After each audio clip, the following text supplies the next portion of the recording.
नमस्कार. श्री स्वामी समर्थ सर्वांना.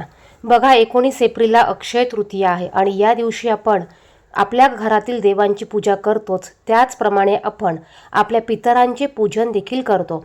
या दिवशी आपल्या पितरांबद्दल तर्पण विधी करणे, त्यांचे पूजन करणे, त्यांच्या नावाने उपास करू जेवू घालणे, या गोष्टीला देखील विशेष महत्त्व आहे. अक्षय तृतीया हा 3.5 मुहूर्तांपैकी एक शुभ मुहूर्त मानला जातो. या दिवशी केलेले पुण्य, दान, धर्म हे कधीही क्षयाला जात नाही. याचं अक्षय फळ आपल्याला प्राप्त होत असतं आणि म्हणूनच या दिवशी आपण आवर्जून आपल्या घरातील देवांची पूजा ही करायची आहेच. त्याचप्रमाणे घरात पुरणपोळीचा, आंब्याच्या रसाचा स्वयंपाक करून आपल्या घरातील माता लक्ष्मी, श्रीहरी भगवान विष्णू यांची पूजा करायची आहेच. देवघरातील देवांना नैवेद्य दाखवायचा आहेच आणि त्याचप्रमाणे आपल्याला आपल्या पूर्वजांची देखील सेवा करायची आहे. आता अक्षय तृतीयेच्या दिवशी आपल्या पूर्वजांची पूजा करण्याला विशेष महत्त्व आहे.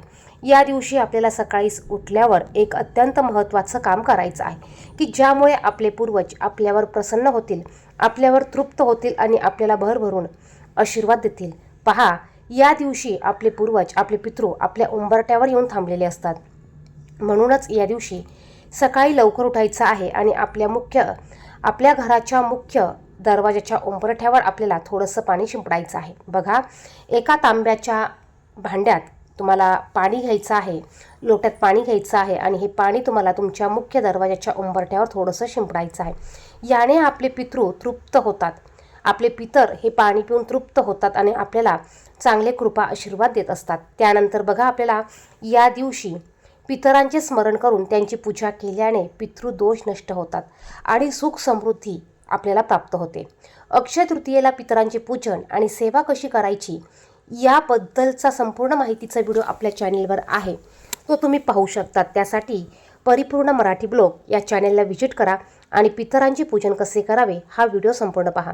तुम्हाला व्हिडिओ बघायला आवडत असेल तर व्हिडिओला नक्कीच लाईक करा, इतरांना शेअर करा, कमेंट बॉक्समध्ये श्री स्वामी समर्थ नक्की लिहा. बघा, आपल्याला अक्षय तृतीयेच्या दिवशी आपण जी पूजा करणार आहोत, पितरांसाठी जी पूजा करणार आहोत, त्या पूजेतील कराकेळीचं किंवा साहित्याचं आपण काय करायचं याविषयीची देखील आपण माहिती पाहणार आहोत.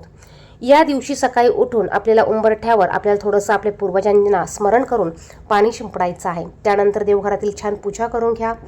त्यानंतर बघा, आपलं देवघरातील पूजा नैवेद्य दाखवून झाल्यानंतर आपल्याला या दिवशी आपल्या पितरांच्या नावाने, महिला असेल, सुवासीन महिला असेल तर तिच्या नावाने एक सुवासीन महिला जेवू घालायची असते.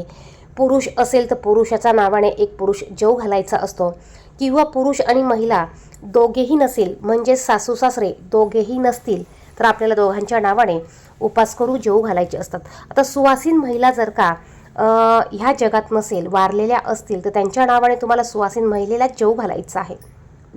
त्यानंतर बघा, यांना आपण जो घरात स्वयंपाक करणार आहोत पुरणपोळीचा आणि आंब्याच्या रसाचा, याचाच त्यांना आपल्याला जेवणासाठी स्वयंपाक करायचा आहे. दुसरं म्हणजे आपल्याला जर का सुवासीन महिला वारली असेल तर तिच्या नावाने केळी पुजायची असते आणि पुरुषांच्या नावाने आपल्याला करा पुजायचा असतो. एक मातीचं मडकं असतं, त्याला पुढून होल असतो, त्याला करा म्हणतात आणि केळी गोल आकाराची आणि मोठी असते. जिथे पूजेचं साहित्य मिळेल तिथे तुम्ही सांगा, करा, केळी दोन्ही पाहिजे असेल तर दोन्ही घ्या किंवा जे पाहिजे असेल ते सांगा, तुम्हाला ते बरोबर काढून देतील. आता ही पूजा झाल्यानंतर बघा, आपण यामध्ये पाणी भरून ठेवत असतो. आता या दिवशी बघा, मातीचं उदक भांडं आणून त्याची पूजा करण्याला देखील विशेष महत्त्व आहे. याने आपले कितीतरी गोष्टी किंवा काही त्रास होणाऱ्या अडचणी असतील त्या नष्ट होत असतात.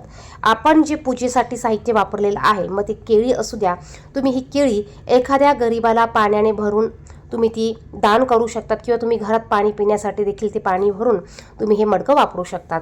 दुसरं म्हणजे करा. आता हे करा भांडं, याला पुढे होल असतं. हे भांडं तुम्ही एखाद्या झाडाखाली पक्ष्यांसाठी पाणी भरून ठेवण्यासाठी वापरू शकतात. त्यानंतर बघा, आपण या करा केळी खाली जे धान्य ठेवतो, हे धान्य तुम्ही पक्ष्यांना किंवा गाईला खाऊ घालू शकतात. त्यानंतर आपण आपल्या पूर्वजांच्या फोटोसमोर जो नैवेद्य ठेवलेला आहे, हा नैवेद्य तुम्ही नंतर गाईला खाऊ घालू शकता. गाय नसेल तर पक्ष्यांना खाऊ घाला, पक्षी नसतील तर तुम्ही एखाद्या नदीला, पाण्यात देखील ते तुम्ही सोडू शकतात.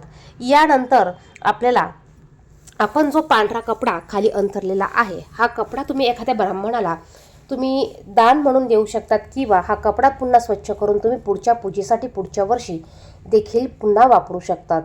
यानंतर बघा, तुमच्याकडे जर का उपवास करू तुम्ही जेवायला बोलवले असतील तर त्यांना तुम्ही छान, आपण जसं ताट भरतो तसं तुम्ही त्यांना ताट पुजून त्यांना जेवायला, पोट भरून जेवायला द्यायचं आहे.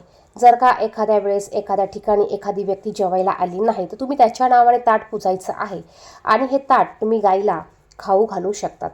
त्यानंतर बघा, बऱ्याच जणांचा प्रश्न असतो या दिवशी फोटो कुठल्या दिशेला लावायचे. तर बघा, आपल्या पूर्वजांची वाट ही दक्षिण दिशेला आहे, त्यामुळे त्यांना त्यांच्या सोयीने सुखाचा मार्ग मिळावा, त्या वाटेने ते सोयीने जावा, सुखाने जावा, यासाठी त्यांचं तोंड दक्षिण दिशेला येईल या पद्धतीने तुम्ही फोटो ठेवून त्याची पूजा करू शकतात.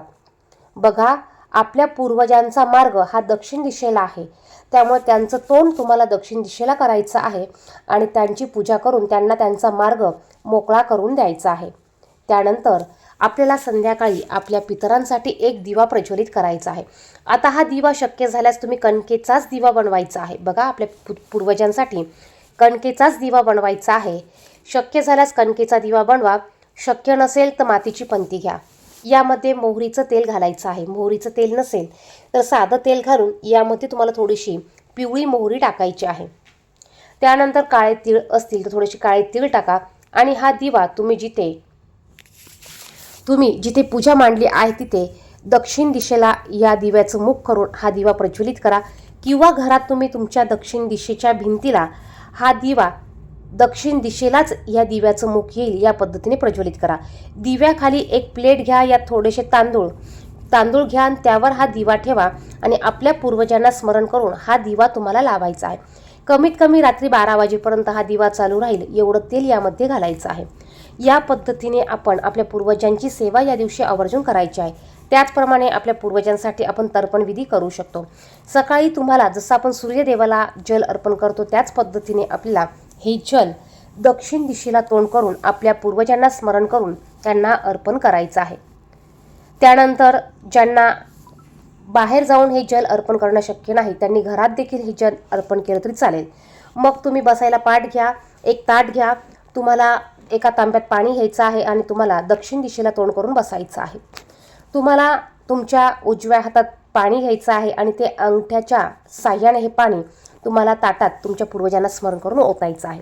या पद्धतीने तुम्ही तर्पणविधी करू शकतात. आता दुसरं म्हणजे आपण पूर्वजांचे जे फोटो ठेवलेले आहेत या फोटोला बघा, आपण देवांना आपल्या करंगळी शेजारच्या अनामिका बोटाने गंध लावत असतो. तर आपल्या पूर्वजांसाठी गंध लावण्यासाठी आपल्याला आपल्या पहिल्या बोटाचा वापर करायचा आहे. बऱ्याच जणांकडनं ह्या चुका होतात, तर ह्या चुका आपल्याला करायच्या नाही. त्याचप्रमाणे बघा, या दिवशी आपल्या अक्षय तृतीयेच्या दिवशी पितरांचे तर्पण करणे अत्यंत फलदायी मानले जाते.